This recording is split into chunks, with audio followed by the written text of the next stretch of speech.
Welcome back to Tech Vets, the podcast, and today we are joined by Rachel Morley-Jones, who has got a fantastic story of coming back into work and specifically the tech sector following a career break. So, Rachel, welcome to the podcast, and can you first start off by telling us a bit about you and your background and your connection to the military?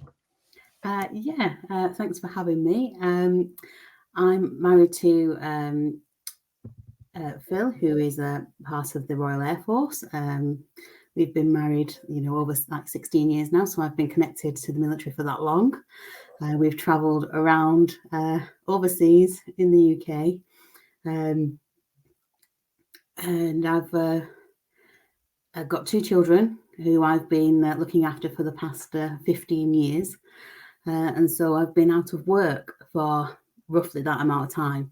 And so as they're getting older, it was time for me to either go out and get a job or get my career back on track. And that's when I found a cybersecurity bootcamp and joined that way. And that's how I got involved with the Tech Vets side. And did you have any background in tech at all before you discovered the cyber bootcamp? No, no, in one word. I'm not very techy. I will give it a go. No, my background is more administrative. I was part qualified legal executive. So I had, a lot of legal experience for quite a number of years. And I'd also done a bit of admin in the NHS. So that's my sort of skills area in that regard. The only tech that you come across is you get a new phone or a new laptop, and that's sort of the extent of it. And try and teaching your children, don't press on that. But that's about it. What made you? You clearly saw the advert for this cyber bootcamp. What made you think, I'll give that a go? Because I guess for many people who don't have a tech career, it might put them off.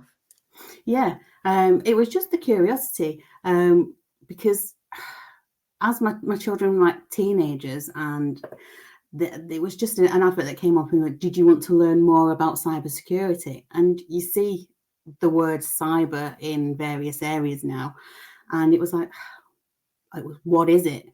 And that's what just drove me into finding a bit more. And before I knew it, I was on a 4-month boot camp, enrolled on it full time and learning about it. What did it involve? I mean, was it kind of like a baptism of fire, or is it fairly steady? I'm not going to lie, on my first day of the boot camp, I cried. I cried because I was like, I can't do this. It was I think it was just the amount of emotions that just overwhelmed me, thinking, and you do compare yourself to others because everybody's coming from all different walks of life, getting into the cybersecurity sector. And once I'd settled myself down, I had a word with one of the tutors and said, look, and they said, just take it easy. You've passed all the pre-course stuff, so you deserve to be here. So once I settled my nerves down, it was definitely worth it to stick to it. But yeah, it covered all foundations of the cybersecurity, from GRC through to the forensics and the pen testing side. And we were put into teams. So there was a team of like 6 of us, and we went through all the challenges together. So we worked as a team, creating PowerPoints and researching so that we would go back to the group and present our findings, and that was a good thing because we got to the bits that maybe we didn't see, we could learn from others. So it was just a good sort of learning experience throughout. What was the background of the other people in your team? I also had there was a veteran in my team, so yeah, he's ex-military. he also was part of the tech vets. He was one of the ones that talked to me about it. And then there was a lady who had sort of some business experience, but she'd moved over from where she lived previously, but she was finding it difficult to get a job in the UK. So she was looking at a new career, a taxi driver. He also it was a car salesman previous to that, but he was currently taxi driving at the time, so he was able to juggle the timing of the course with his job, and also a hotel manager.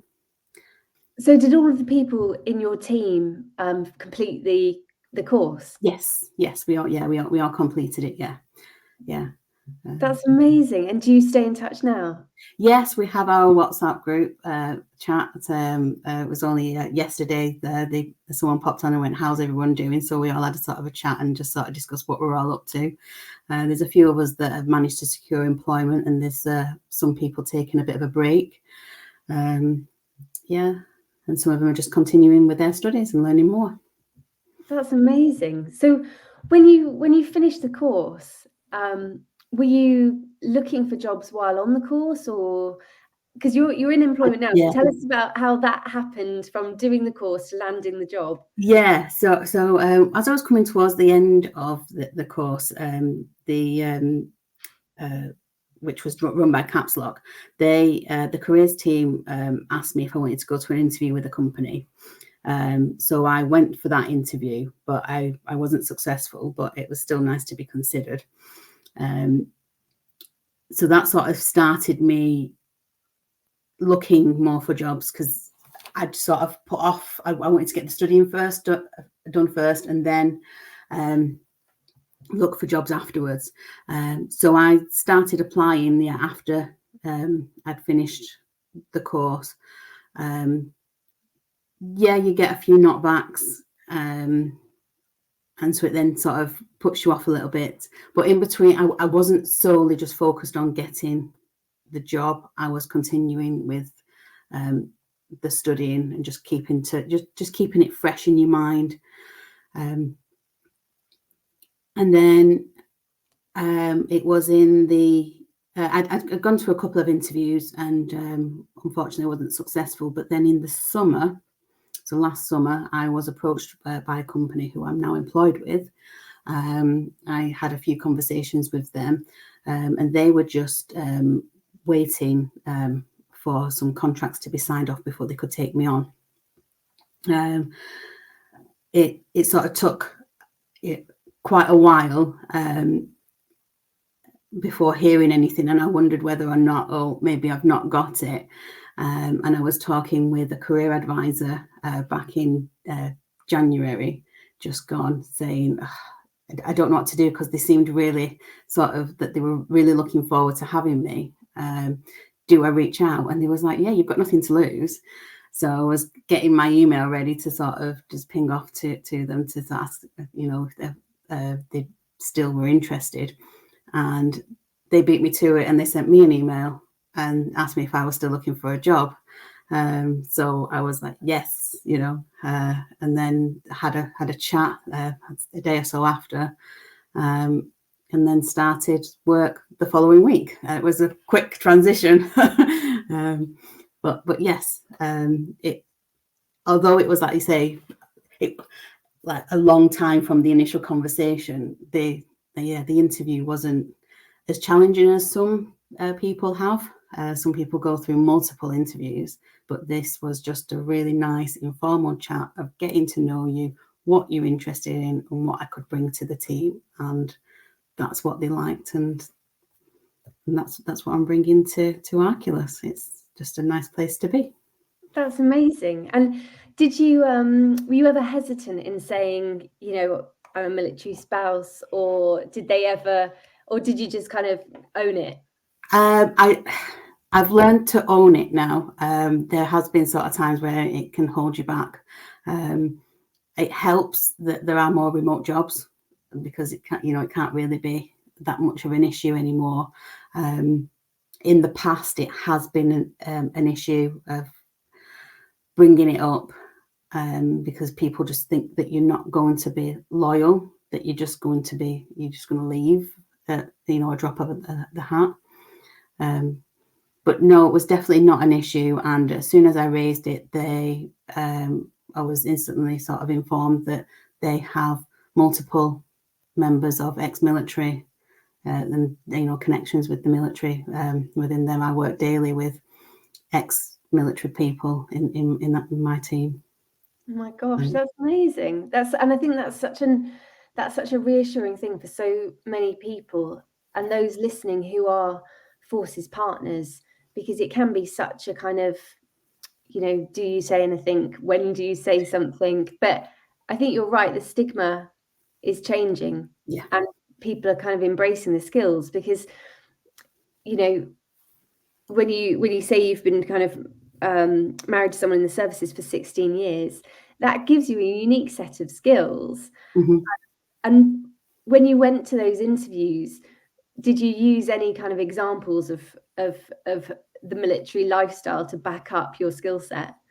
Yeah, definitely. I even have it on my CV, and I don't shy away from the fact that I'm connected to the military and the skills that it can bring. I would assume the majority, if not all, military spouses will have exceptional organisational skills, because when they have to move, there is so much organisation to go into it. Arranging the removals, ensuring all the boxes are packed, or getting the removers to pack the boxes, ensuring that your children are getting into schools, changing all the bills over to the new address. It's just automatically in there now. You need to do this, this, this, and this. So that is just, you can definitely say you're very organised. And then you know, there's other one, you know, there's lots of other sort of soft, you know, transferable skills for military spouses, and that's just one of them that's on the top of my list.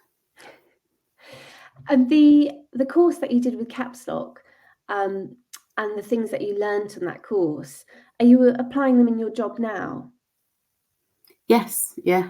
And my job, you know, Oculus are very, very keen for us to keep training. So they, you know, if there's anything that I want to learn, I can just ask them if I can, you know, go on a course. So it's all building on that.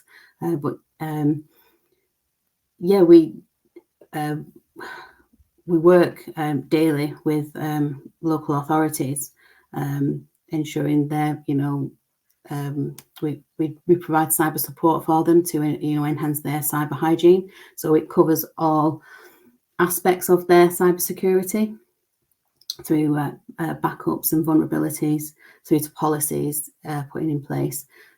So it's just being there to advise on them. So it touches on a lot of the foundations that I've learned in the Caps Lock course. So it's nice to keep going over some of the topics that maybe weren't my favourites topics. I favour more the GRC side compared to more the technical sides of pen testing, which wasn't my interest. But that doesn't, you know, put me off from wanting to learn it. I'm still quite open-minded, because you just don't know whether something's just going to pique your interest, or sometimes it can just be somebody talking to you that talks so passionately about it that can go, that's interesting, I want to learn a bit more. So yeah, it's a continuous learning environment, and I use all the skills daily.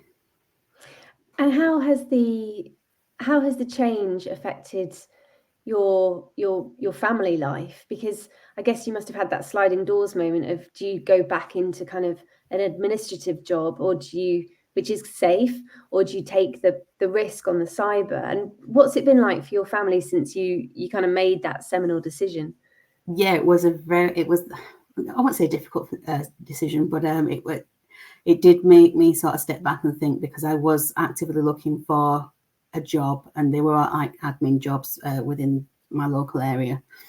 And when the Caps Lock course came along, I did have to go, well, that's going to be 4 months of full time. So that would be 4 months without the job, where I could possibly step into a job like tomorrow if I was lucky. But then we were like, well, do you want a job or do you want a career?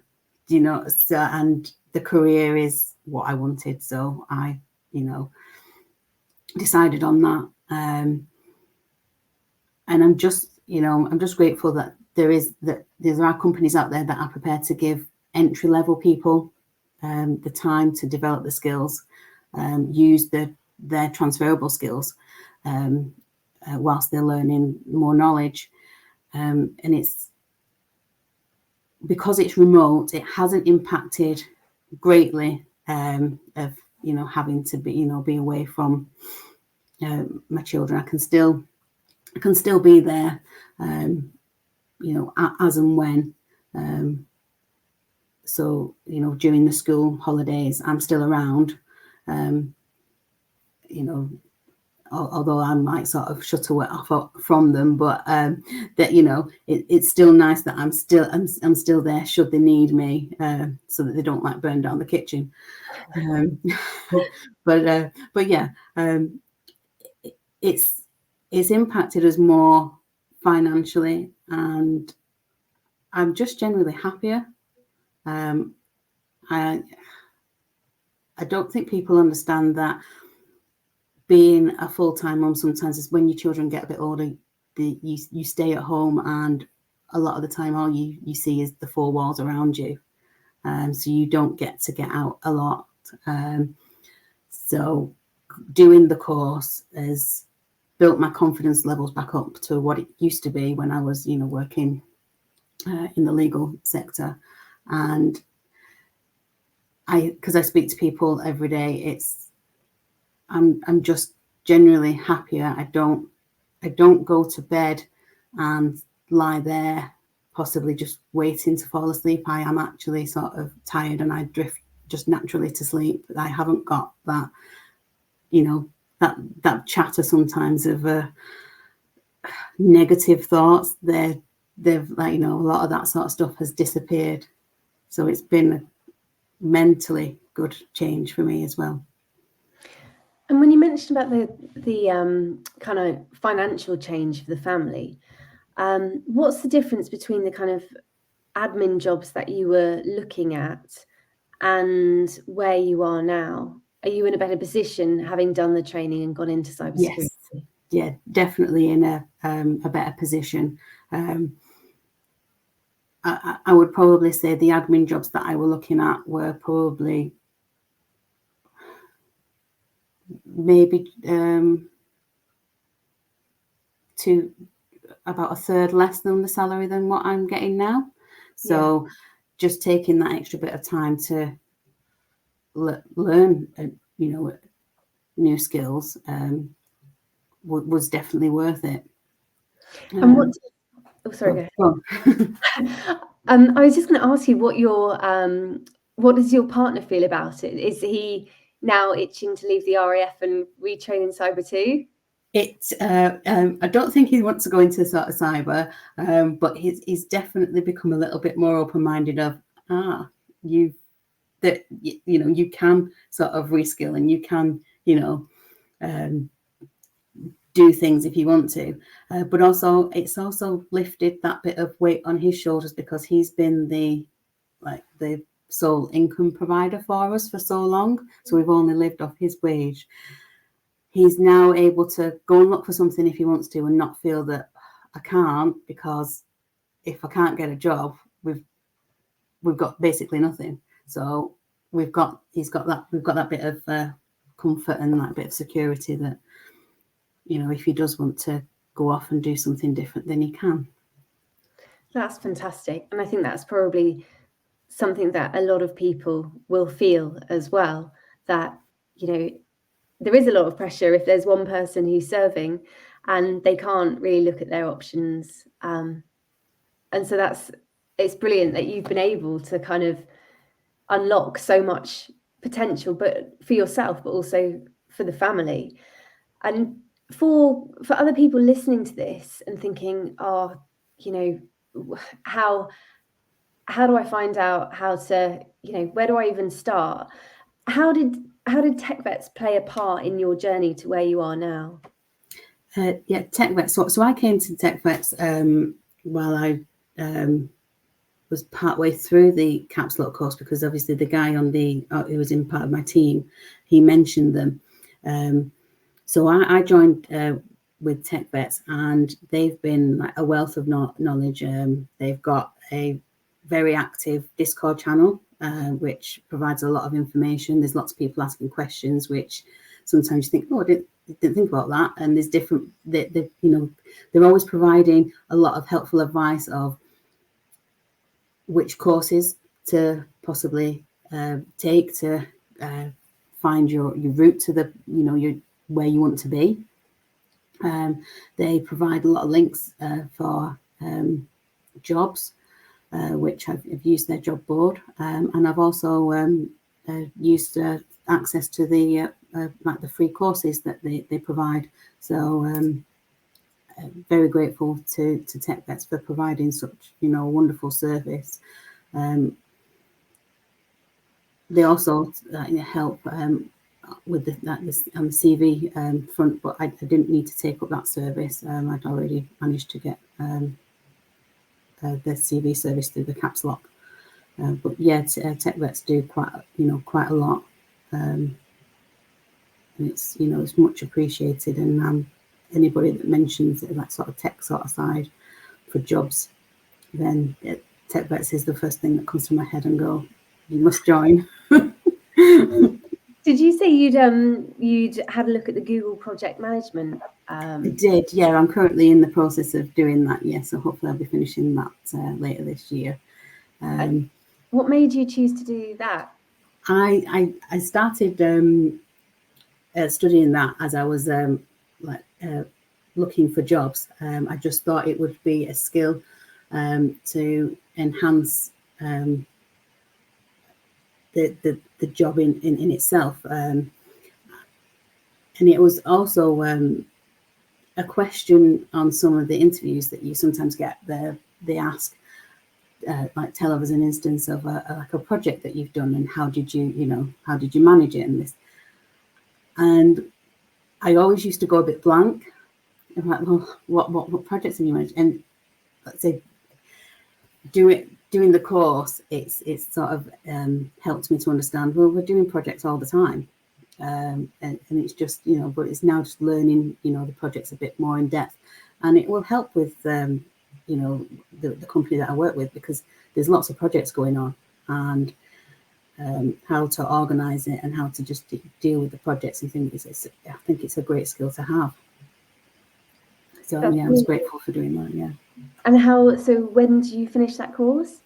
It's just there's no time frame, but I'm fitting it in with my job now. So hopefully in the next couple of months, hopefully I'll get that finished off, and then I can go on to more things. I'm currently in discussions with a few people who I work with, and with Bridewell, who Arculus and Bridewell have joined together recently. Speaking to a few people in there and their data privacy teams, to just find out how their journeys of data privacy and data protection, because that's an interest of mine. I just think my skills in the legal sector and that would fit quite nicely in that. So I'm going to find out how they've found their way into those jobs, what courses they've taken, and I'll start doing some of those courses soon, hopefully. Amazing. So when we catch up again in like a year or two, you'll probably be heading up a data privacy team somewhere. Hopefully I'll be a specialist, yes. That's amazing. And I'll wrap up, but I just want to ask you kind of, if other people, forces partners, are listening to this and they're in a similar position, so they've stayed at home with the children, or they've had a big career gap for whatever reason, it could be a posting abroad where spouses aren't, or partners aren't able to work. and they're looking at stuff like this and they're listening to your story and thinking, oh, I just don't know if I could do it, what would be your top tip to them? I would definitely look into it. I mean, what have you got to lose? That's the main thing. If you've got the time on your hands, and I was lucky to, like say, Tech Vets off, like some of the caps lock courses and some like other courses, free. So definitely look out for them things. So I didn't have any, like I say, I didn't have anything to lose. I only had something to gain, and the only thing that was going to sort of put any sort of block was just the time frame. I just had to wait that little bit longer, and it was definitely worth the wait. It's also one of those I never dreamed. That's because, like I said, didn't even know of probably the word cyber when I was in school. That I would be a cybersecurity consultant. My interest was I wanted to be like a legal secretary or paralegal. That was my goal when I was younger. But whilst I was working in that sector, I remember chatting with one of my friends, and I think it was her auntie that had just turned 40, and she said, "You won't know until you're 40 what you actually really want to do with your life." And it's strange because I've just turned 40, and I've landed a job where I'm really happy. I can definitely see like career like projection, and things can only improve. That's amazing, and I think it will definitely inspire people to take that click on the random post about a cyber boot camp that you know nothing about for many people. Yeah, definitely. That you've got an inquisitive mind. Yes, definitely. Yeah, go for it. Fantastic. Thank you so much, Rachel, for joining us today. And for any listeners who want to find out more about the Caps Lock courses, the Google Project Management courses, or to talk to the team at TechVets about next steps, then head to www.techvets.co, or you can find the TechVets page on LinkedIn. And the team at TechVets are fantastic at helping to direct you into the right pathway for your skills, or the skills that you may not have, but you will have after talking to them and getting loaded onto the courses. So, Rachel, thank you very much. It's been a pleasure to talk to you today. No, thank you for having me.